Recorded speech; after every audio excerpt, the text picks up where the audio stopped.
Hey everybody, it is Dean Z speaking to you from Jeffries Hall at the University of Michigan Law School. And today I want to talk to you about forthcoming changes to the law school admissions test.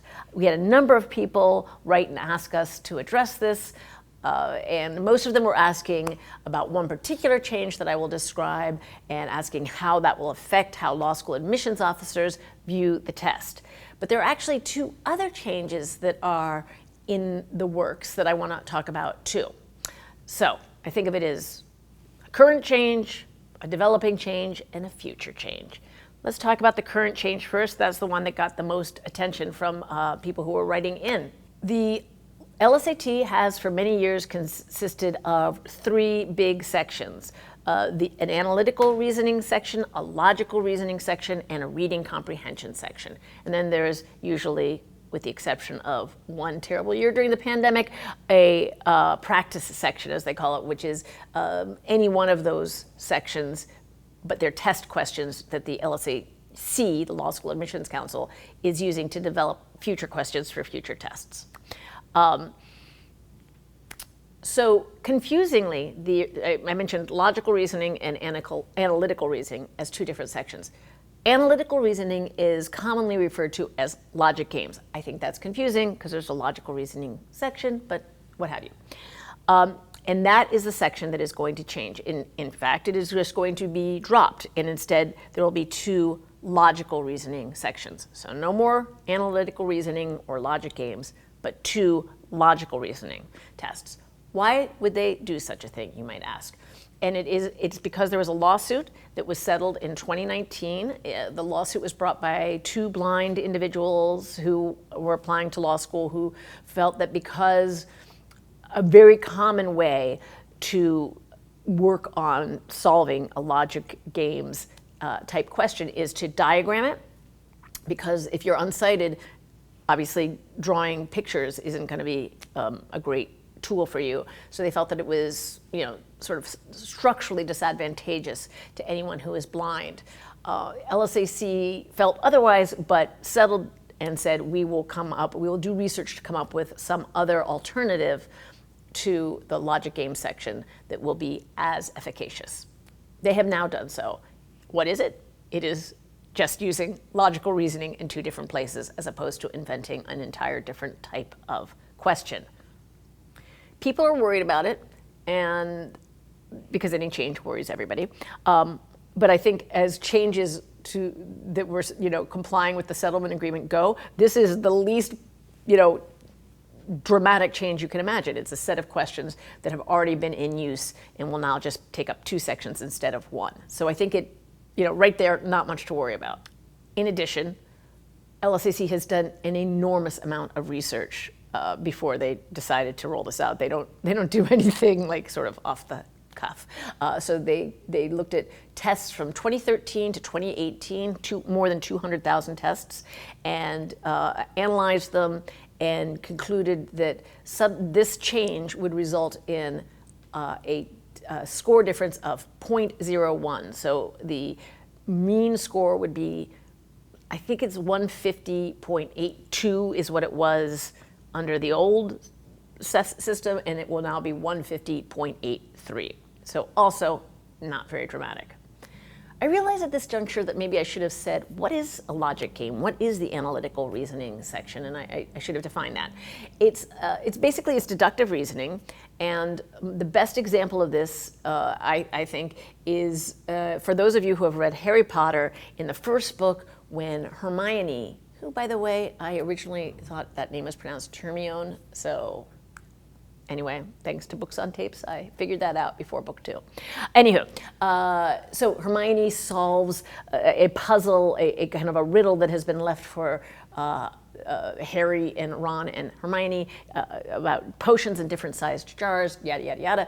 Like, that is what a logic game is. So you can imagine how doing the diagramming would help with that. You get, you're like, okay, here's one fact I know, so then that bottle must be that bottle, and blah, blah, blah, blah, blah. So that's what that is. And I should say, it is a very important kind of reasoning in the law. So it's useful to test it.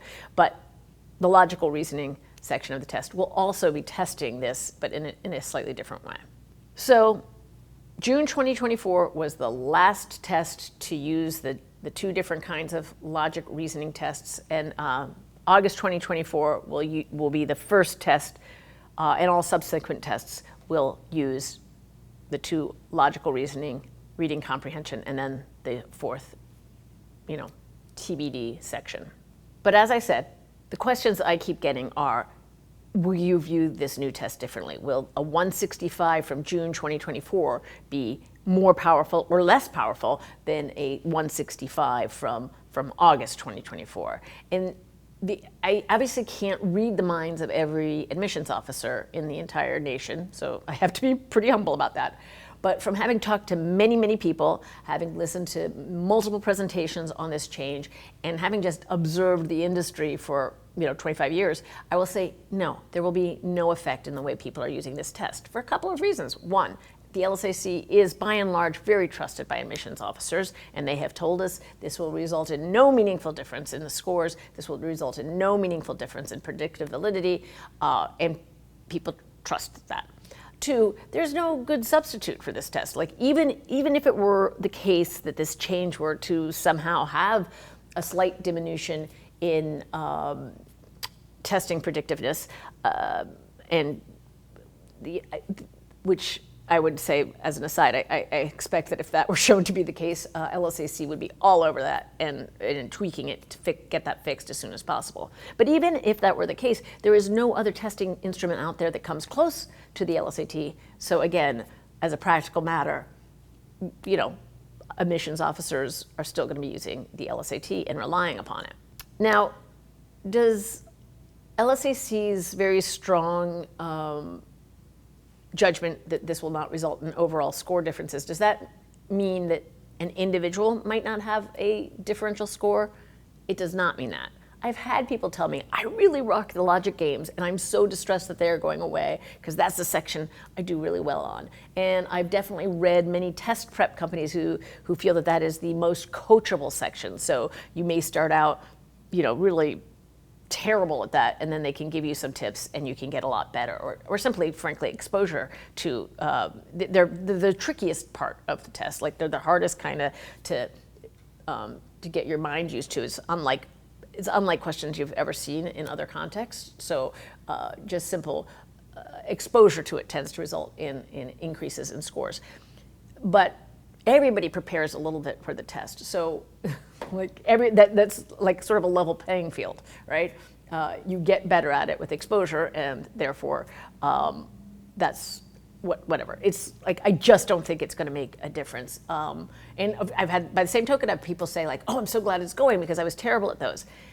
But logical reasoning is testing very much the same sorts of reasoning as analytical reasoning, and it seems unlikely to me that someone would be actually very good at one and not very good at another.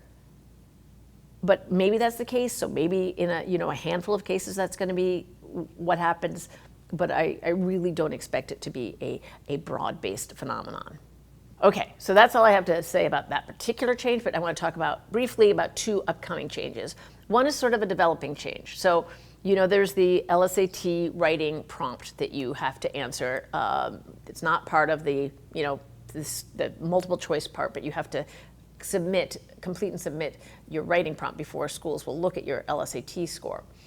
And that is changing in its structure a bit in a way that I think is really beneficial.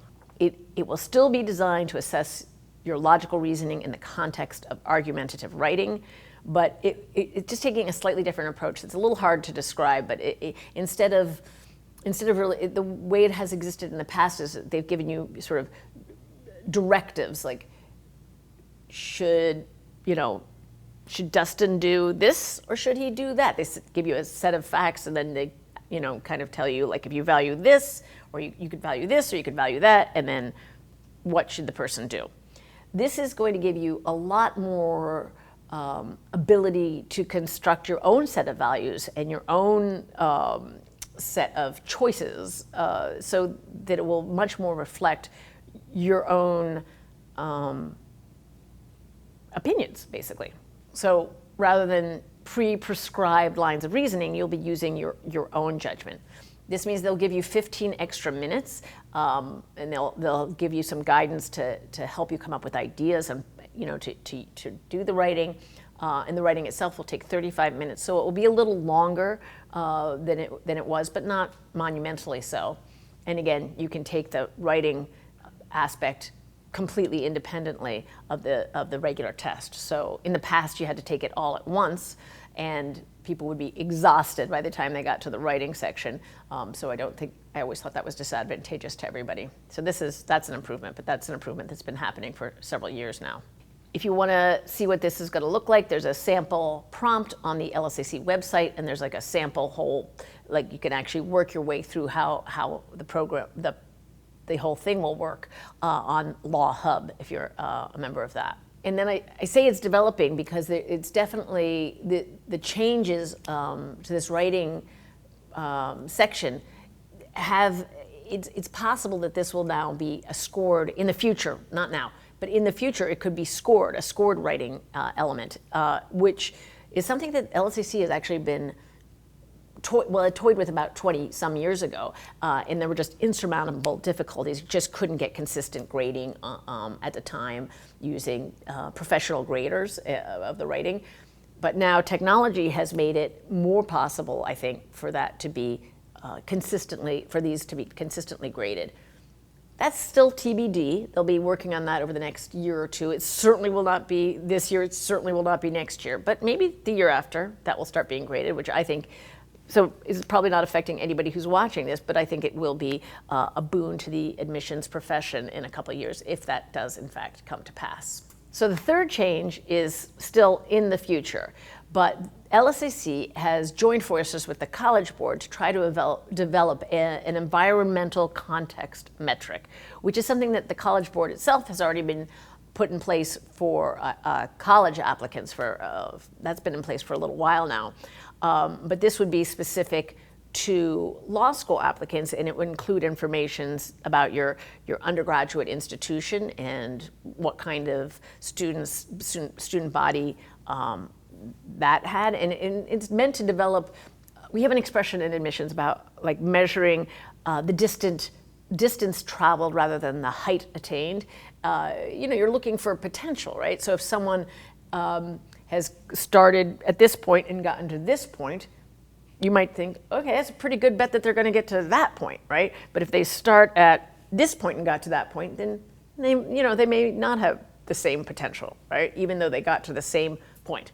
Anyway, this is just a tool that is meant to try and help admissions offices grapple with this. It's something that many admissions offices have been interested in for a long time, and they try to suss this out based on the questions that they are asking in their application, data that they may be collecting.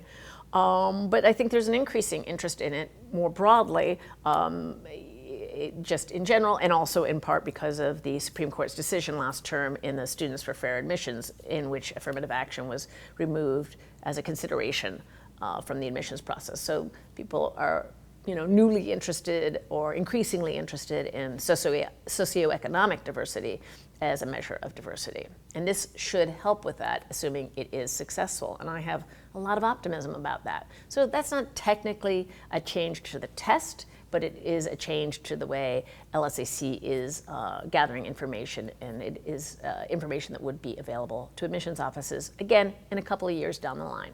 So that's it for changes that are on the horizon from the LSAC. So now it is time to talk about language. And I want to talk about the appropriate use of quotation marks. I don't think I actually used them when I was talking earlier, but I was thinking, in my mind, when I think of the phrase logic games, I think logic games, because that's just a shorthand for something else, analytical reasoning. So it's like, in that case, the quotation marks stand in for the phrase, for so-called. So you could say so-called logic games. And it's meant to maybe connote a certain, to connote that it's shorthand, connote that it's a slang term, or maybe connote a certain amount of dubiousness about the phrase. So they're very useful, but people use them incorrectly all the time. Sometimes people use it to emphasize something, totally erroneous. Sometimes I have I have a brother who does that. Very annoying. And he definitely doesn't watch this, so I'm safe saying that. I have one law school graduate friend of mine who uses them all the time and says it's a bit, and that I'm just not getting the bit that he is using. And I think he just uses them wrong, and that's my feelings, and he may watch this, so that's what I think, okay? You know who you are. So that's all I got to say about quotation marks. Of course, they are also used to actually quote something, but that's not how I'm using them here.